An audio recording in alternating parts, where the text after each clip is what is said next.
Hello everybody, it's me, your friend, and I'm so excited you're here today. We're about to go on a virtual journey to Germany, full of history, culture, and beautiful sights. The castles, the food, the stories, it's a feast for the senses. We'll explore 10 incredible places you have to see on your first visit. Think of me as your friendly guide, sharing all the good stuff. We'll walk through history, stand in awe, and maybe imagine a fairy tale or two. Ready? Let's go fall in love with Germany together. Our first stop, and what a place to start. We're in Berlin, standing before the one and only Brandenburg Gate. Look at this thing. It's magnificent. You see it in pictures, you see it in movies. But let me tell you, standing here, feeling the history in the air, it's something else entirely. It's more than just a big, beautiful archway. It's a symbol of peace, of unity, of a city and a country that has been through so much and has come out on the other side, stronger and more vibrant than ever. You can just feel the stories swirling around you. Imagine the parades, the protests, the celebrations that have happened right on this spot. For decades, this gate was a symbol of division, stuck in no man's land when the Berlin Wall was up. People on one side couldn't get to the other. It was a painful, physical reminder of a separated nation. And now it's the heart of a reunited Berlin, a place where people from all over the world come together. It gives me goosebumps, honestly. When you walk through those massive columns, you're literally walking through history. You're following in the footsteps of Napoleon, of kings and soldiers, and most importantly of ordinary people who dreamed of a unified Germany. Ready for this? We're in Bavaria, and what you're about to see is straight out of a storybook. Neuschwanstein Castle. Yes, it's real. King Ludwig II, the fairy tale king, dreamed it up. This castle even inspired Sleeping Beauty's castle at Disneyland. The soaring towers, the dramatic setting, every angle is a postcard. Getting here is part of the adventure, and the views are unforgettable. We're back in Berlin, and we're going to a place that is profoundly moving and incredibly important. This is the Berlin Wall Memorial on Bernauer Strasse. It's not as grand as the Brandenburg Gate, and it's not a fairy tale castle, but what it represents is one of the most important stories of the 20th century. This is where you can truly understand what it was like to live in a divided city. It's a somber experience, but a necessary one. This memorial preserves a real 1.4-kilometer-long section of the border strip. You can see the inner wall, the patrol road, the light masts, and the outer wall. You can even peer through slits in the outer wall to see the death strip, that terrifying, empty space where guards were ordered to shoot anyone trying to escape. Standing here, you can almost hear the silence, the tension that must have filled this space for nearly 30 years. It's chilling. What makes this place so powerful are the personal stories. Along the memorial, you'll find markers showing where escape tunnels were dug. Alright, from Berlin, we've hopped on a train and zipped over to Cologne. And the moment you step out of the main train station, you are greeted by this: the Cologne Cathedral, or the Kölner Dom. And I mean, wow, it is right there looming over you. It's so massive, so intricate, so everything. You can't help but stop and stare with your mouth open. It's one of the most awe-inspiring buildings I have ever seen. This is a masterpiece of Gothic architecture. Look at the detail. The spires look like they're trying to poke a hole in the sky. Construction started way back in 1248, and get this, it wasn't finished until 1880. That's over 600 years of building. Can you imagine the dedication? Generations of people devoted their lives to creating this monument to faith. It's a testament to human perseverance. And the fact that it survived the bombing of World War II, when the rest of the city was flattened, feels like a miracle. Walking inside is a whole other experience. The scale is immense. The stained glass windows are just spectacular, especially on a sunny day when the light streams through, painting the stone floors with color. We've seen cities, we've seen castles, now it's time to get back to nature. And what a place to do it. We're in the southwest of Germany, entering the legendary Black Forest, the Schwarzwald, and it is just as enchanting as it sounds. It's famous for its dense, dark canopy of evergreen trees, which is how it got its name. It's the setting for many of the Grimm brothers' fairy tales, and you can totally see why.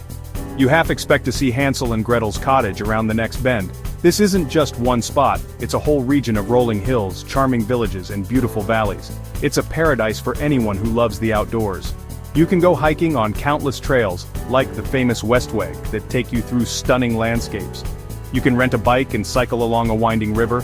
You can even go for a swim in a crystal-clear lake like the Titisee. It's a giant natural playground. Put on your lederhosen and grab your Stein because we're heading to Munich for the biggest, most famous festival in the world, Oktoberfest. Now, I know what you might be thinking, it's just a big beer festival, right? Well, yes and no, it is the world's largest beer festival, but it's so much more than that. It's a celebration of Bavarian culture, a tradition that goes back over 200 years, and it is an absolute blast. The atmosphere is electric. You walk onto the festival grounds, the Theresienwiese, and you're hit with a wave of energy. There are massive beer tents, each run by a different Munich brewery, and they can hold thousands of people.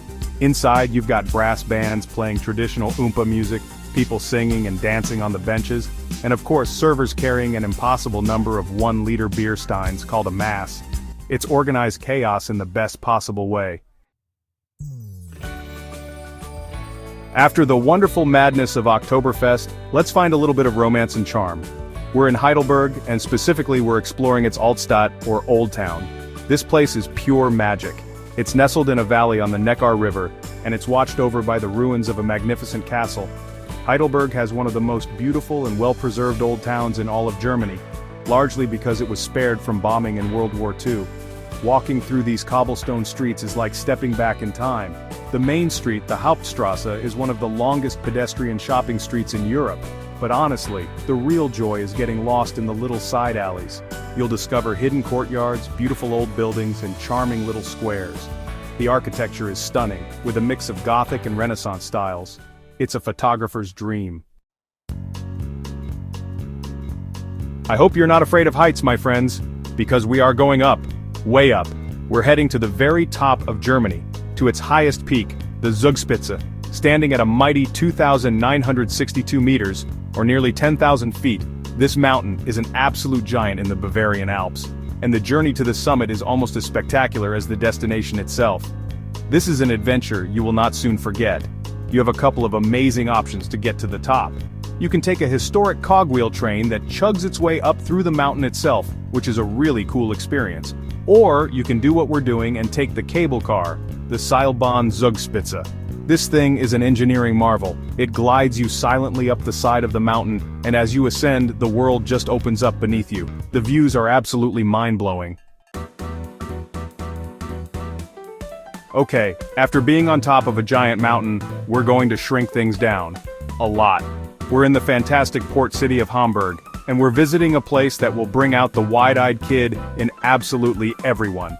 This is Miniature Wonderland, the world's largest model railway exhibition. And when I say largest, I mean it. This place is epic. It's not just a train set in a basement, it's an entire world in miniature. The level of detail here is simply staggering. It's what gets you. It's not just the trains, and there are over 1,000 of them, running on more than 15 kilometers of track. It's the worlds they travel through. You'll see meticulously recreated scenes from Germany, Austria, Switzerland, Italy, and even the USA. There are bustling cities, snowy alpine resorts, and sun-drenched coastlines. For our final stop, we're in the city of Dresden, a place often called the Florence on the Elbe for its incredible art and architecture. And we're standing before a building that tells one of the most powerful stories of destruction and rebirth you will ever hear. This is the Dresden Frauenkirche, the Church of Our Lady, and its story, my friends, is a story of hope. This beautiful Baroque church once dominated Dresden's skyline for 200 years, but in February 1945, during the firebombing of Dresden in World War II, the church withstood the flames for 2 days before the heat became too intense, and it collapsed into a 42-foot-high pile of rubble. For almost 50 years, during the communist era of East Germany, that pile of rubble was left as it was, a stark and painful war memorial.